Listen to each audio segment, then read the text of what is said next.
اعوذ باللہ من الشیطان الرجیم بسم اللہ الرحمن الرحیم۔ السلام علیکم فرینڈز، سرزمین پاکستان پر ایک نئے دن کے آغاز پر سورج کی پہلی کرن جس دھرتی پہ پڑتی ہے اسے شکر گڑھ کہتے ہیں۔ گناگو خوبیوں کے حامل اس خطہ ارض پاک کی ایک شان یہ بھی ہے کہ پاکستان کا معیاری وقت یہیں سے لیا گیا ہے۔ معیاری وقت اختیار کرنے کی ضرورت ملکوں کو اس لیے پیش آتی ہے کہ زمین اپنے مدار کے گرد گھوم رہی ہے، جس سے رات اور دن بنتے ہیں۔ مشرق میں سورج جلدی طلوع ہوتا ہے اور مغرب میں بعد میں۔ اب اگر ہم وقت تبدیل نہ کریں تو کسی جگہ سورج 12 بجے طلوع ہوگا، کسی جگہ 6 بجے، کسی جگہ 2 بجے۔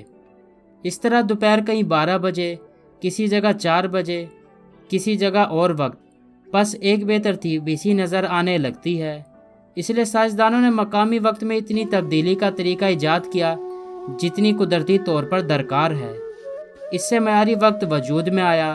دنیا کا معیاری وقت برطانیہ کے مقام گرینچ یا گرین وچ سے لیا گیا ہے۔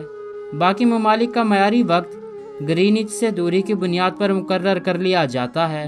اب پاکستان کے معیاری وقت کے لیے گرینچ کے وقت یعنی GMT میں 5 گھنٹے جمع کرنے پڑتے ہیں اور سعودی عرب کے لیے 3 گھنٹے۔ اس سے مختلف ٹائم زون وضع ہوئے جس میں ہر ایک کا زون گرین وچ کے ساتھ ایک خاص فرق ہوتا ہے جس کو اس ملک کے قانون کا تحفظ حاصل ہوتا ہے۔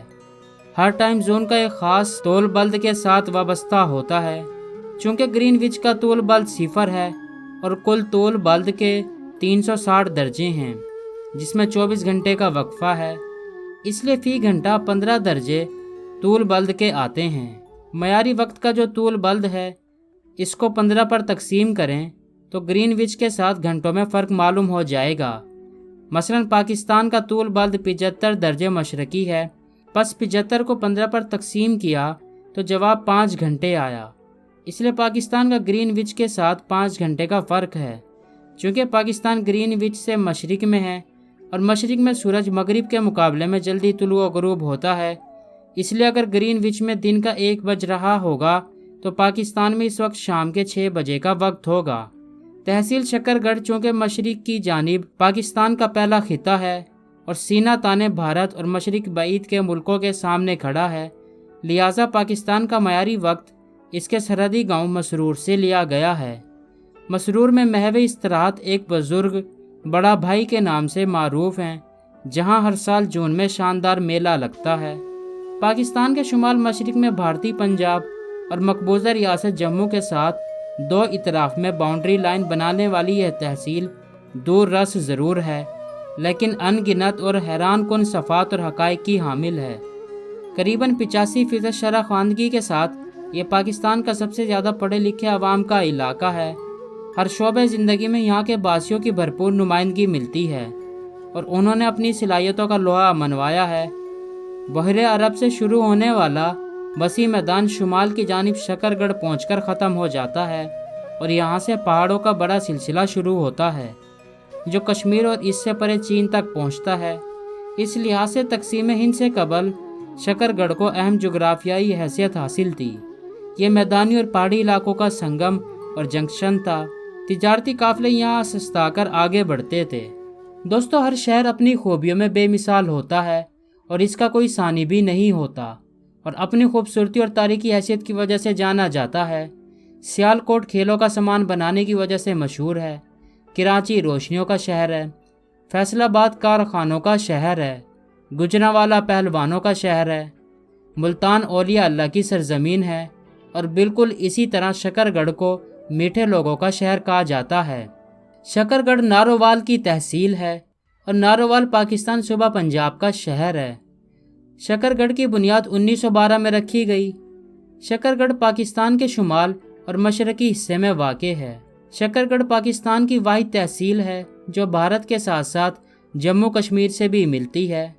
شکر گڑھ کے بارے میں جو حیران کن بات ہے وہ یہ ہے کہ دریائے راوی سب سے پہلے پاکستان کی تحصیل شکر گڑھ میں داخل ہوتا ہے اور پھر انڈیا میں چلا جاتا ہے، ایک دوسرے مقام سے پاکستان میں داخل ہوتا ہے۔ 1947 سے پہلے شکر گڑھ گورداسپور کا حصہ تھا۔ تقسیم ہند کے وقت فیصلہ کیا گیا کہ جن حصوں میں مسلمانوں کی اکثریت ہے انہیں پاکستان میں شامل کیا جائے۔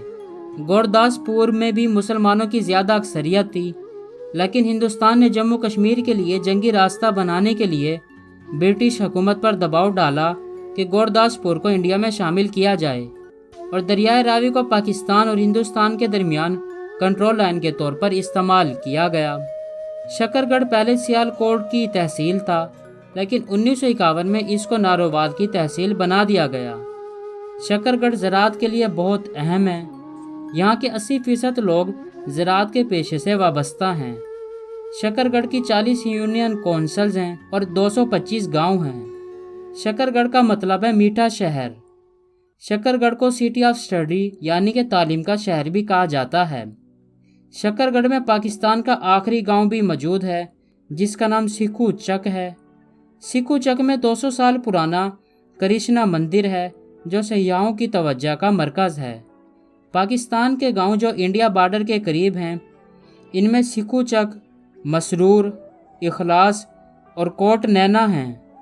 شکر گڑھ میں ہر طرف پکی سڑکیں موجود ہیں جن میں سب سے اہم بائی پاس منصوبہ ہے جو کہ مسلم لیگ نون کے دور میں پورا کیا گیا۔ مسلم لیگ نون کے دانیال عزیز کا تعلق شکر گڑھ سے ہے۔ بالی ووڈ کے بڑے اداکار دیو آنند کا تعلق بھی شکر گڑھ سے ہے۔ شکر گڑھ ضلع گورداسپور کی اہم تحصیل تھی۔ پاکستان بنا تو سیال کوٹ ضلع کے حصے میں آئی۔ سیال کوٹ سے گورداسپور جانے والی جرنیلی سڑک شکر گڑھ کے بیچ سے گزرتی ہے۔ یہ سڑک ظفرآباد سے شکر گڑھ تک ایسے خط مستقیم میں ہے جیسے امریکہ اور کینیڈا کی سرحد۔ 1947 میں جب تقسیم ہند ہوئی تو اس وقت گورداسپور کی یہ واحد تحصیل تھی جس پر ریڈ کلف ایوارڈ کی نوسط کا اثر نہ ہوا اور اسے پاکستان میں شامل کیا گیا۔ فارمولہ تو یہ تھا کہ مسلم اکثریتی علاقے پاکستان کا حصہ ہوں گے، لیکن گورداسپور کا ضلع اور خصوصاً اس کی تحصیل پٹھان کوٹ کو ایک سازش کے تحت برطانوی حکمرانوں نے بھارت کا حصہ بنایا تاکہ کشمیر اور بھارت کا زمینی رابطہ ممکن بنایا جا سکے۔ شکر گڑھ واحد تحصیل ہے جو 2 مختلف قسم کے بین الاقوامی حدود سے متصل ہے۔ اس کے مشرق میں پاکستان اور بھارت کے درمیان بین الاقوامی سرحد اور شمال میں جموں سے جڑی ورکنگ باؤنڈری موجود ہے۔ سورج کی پہلی کرن کی طرح دریائے راوی بھی شکر گڑھ ہی سے پاکستان پہنچتا ہے اور پھر لاہور تک یہ دونوں متحارب ملکوں کے بیچ قدرتی سرحد ہے۔ جس طرح یہودی دنیا میں جا بھی رہیں اسرائیل کو اپنا گھر تسلیم کرتے ہیں، گجروں اور شکر گڑھ کا بھی یہی رشتہ ہے۔ اس تحصیل میں گجر برادری سب سے زیادہ ہے۔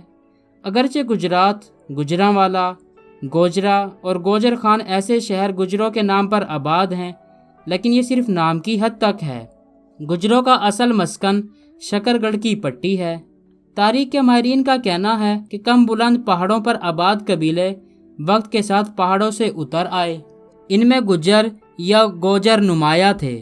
شکر گڑھ کی سیاست میں 70% کامیابی کی شرح گجر امیدواروں کے حصے میں آتی ہے۔